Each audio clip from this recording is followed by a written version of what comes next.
This is the Sigma FP. It is hands down the most powerful, most compact, and most affordable full-frame cinema camera money can buy right now. But I can't recommend it for most people, including myself. We'll get to that a little bit later, but first let's talk about what this incredible little camera can do. For this camera review, let's go ahead and do a good old-fashioned pros and cons list. And we're to start with the pros of this crazy little camera, and the first one is the size. The Sigma FP is minuscule, and when you pick one up, if you get the chance to, it is incredibly dense. For this tiny setup you see right here, I am using the Sigma 45 f2.8, which is an option as a kit when you purchase this camera. I also have a really awesome small rig cage that's very minimal and a little plate at the bottom of the camera, and it's still just absurdly small. And normally you might think to yourself, so what? There's other small cameras out there. But when you take the lens off and realize that this is a full frame camera,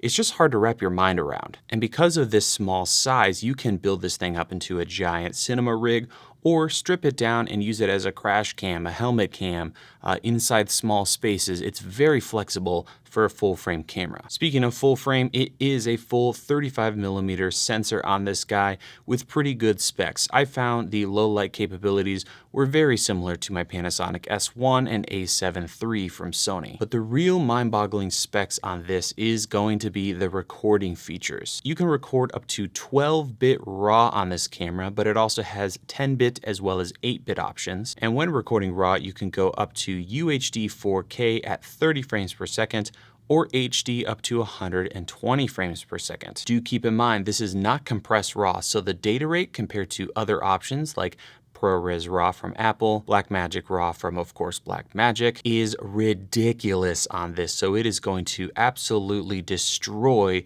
your SSDs or SD cards. But more on that a little bit later. This camera can also record in H.264, but unfortunately it is limited to 420 8-bit. But you can shoot in 4K up to 30 and HD up to 120 frames per second. There are two different media formats that you can use with this camera currently, and that is an SD card inside of the camera, or you can use external USB-C hard drives like this little T5 from Samsung. When recording to SD cards internally, there are limitations as to what you can actually record, but then when you throw an SSD at it, you can record just about anything. There's also other things to love about the Sigma FP. It really is designed for cinema. There's all kinds of features that you don't find on a lot of cameras, including scopes, which are super helpful for getting your exposure correct, shutter angles so that you don't have to mess around with changing your shutter speed and you get nice motion blur, and there's even a ton of settings to turn this into a director's viewfinder, which is also a really interesting use case for this camera. Another thing to love about this camera is the price.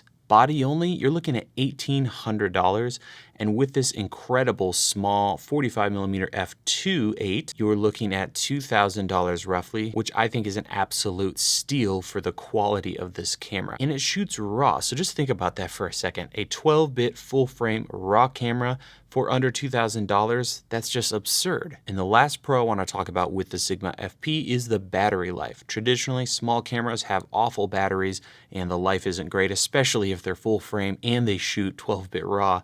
But this camera surprised me, and it takes these tiny little batteries, as you see here. So overall, really love the battery life on this camera, and the build quality is just great all around, which is appreciated. Before we move on to the cons list, I want to talk more about RAW on this camera. Now, unfortunately, it is not at this time compressed. There has been talks about doing HDMI RAW out with something like ProRes RAW eventually on this camera, but as it stands, Cinema DNG is what you're stuck with, and the data rates are ridiculous when you're talking about 12-bit RAW. There are some really great workflows, however, to make your life a lot easier. I would definitely recommend you use DaVinci Resolve with this camera, which you can download for free, or for not too much, pick up the full version. And when you import your FP footage at first, you might be disheartened because it looks like there's almost no dynamic range.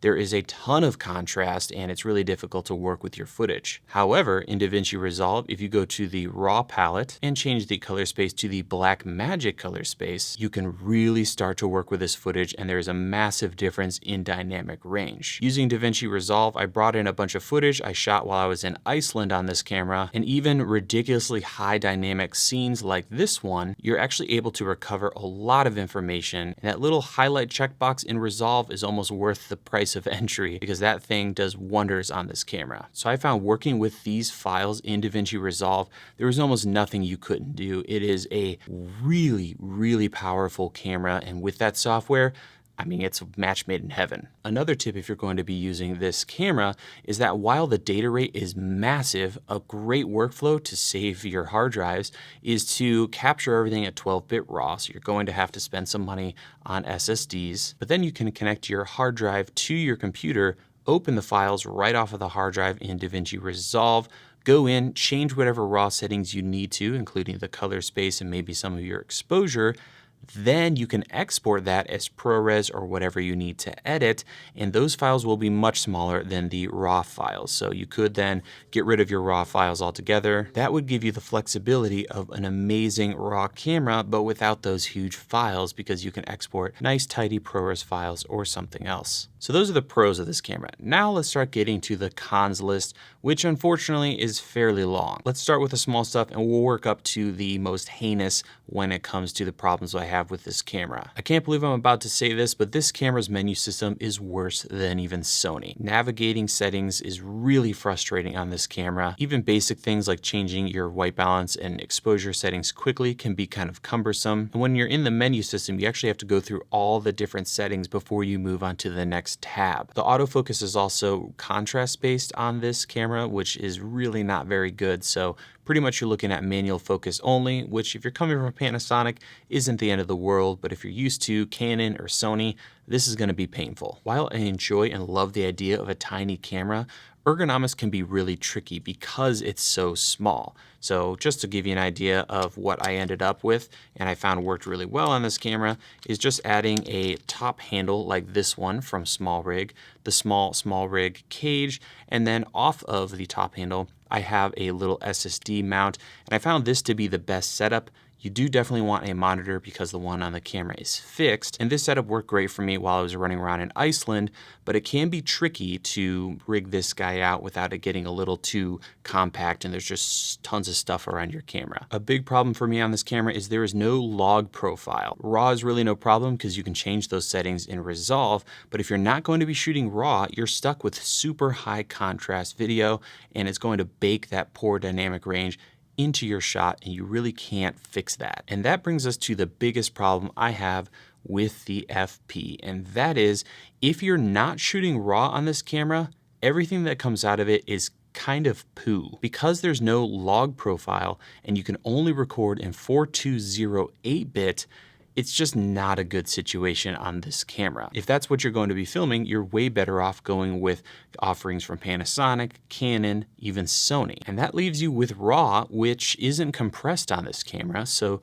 you need a ton of hard drives or SSDs to be able to capture video on this guy. And even then, when you sit down to edit, you need to either put that all somewhere or you're going to have to go through that workflow that I talked about earlier. So in short, this camera is the RAW man's camera. If you like cinema DNG, you want 12-bit RAW, and you're okay with non-compressed RAW, it is one of the best cameras that you can buy right now. But if you don't shoot RAW or don't plan on shooting RAW, this is an awful buy. But now I want to talk about what Sigma can do to save this camera or to improve it. And what's amazing with this camera and Sigma is that they are very open to doing firmware updates, and they've already done several and have several more planned. There are two things that I think are critical for this camera to survive and future FP models to do well for Sigma. The number one thing is going to be adding 422 10-bit H.264 or H.265 recordings in this guy. And along with that, we have to have a log profile, and it needs to come out with a really good LUT. With those two things, you could then keep up with all the other manufacturers, and I could run around shooting non-RAW, great looking video with this camera. Another huge thing Sigma should add is some way to do compress RAW. Now, there have been rumors and talks about using the HDMI out to be able to capture on something like an Atomos recorder and do ProRes RAW, but what I would love to see, and I think this is a great opportunity for Sigma, is to work with Blackmagic to put Blackmagic RAW in this camera. If I could shoot 12-bit compressed RAW on this guy, that would change everything for Sigma, and I think it would be a really smart move. Another thing I think Sigma should definitely consider doing with this camera is to rethink the menu system. It just needs a couple tweaks to be able to navigate it freely, and that would really help people when it comes to shooting video on this guy. So Sigma, if you're watching this video, please keep developing this camera, keep updating it, and we would love to see better versions down the road, maybe a Mark II with some of those features if you can't do them over firmware. For what it is, this camera is amazing as Sigma's first full-frame cinema option, but I just have to say, if you're not going to shoot RAW on this camera, I would not purchase it right now. So that is going to do it for me and my review of the Sigma FP. You can learn more about this camera in the description. Subscribe if you haven't already. And as always, thank you so much for watching, and we will see you in the next video.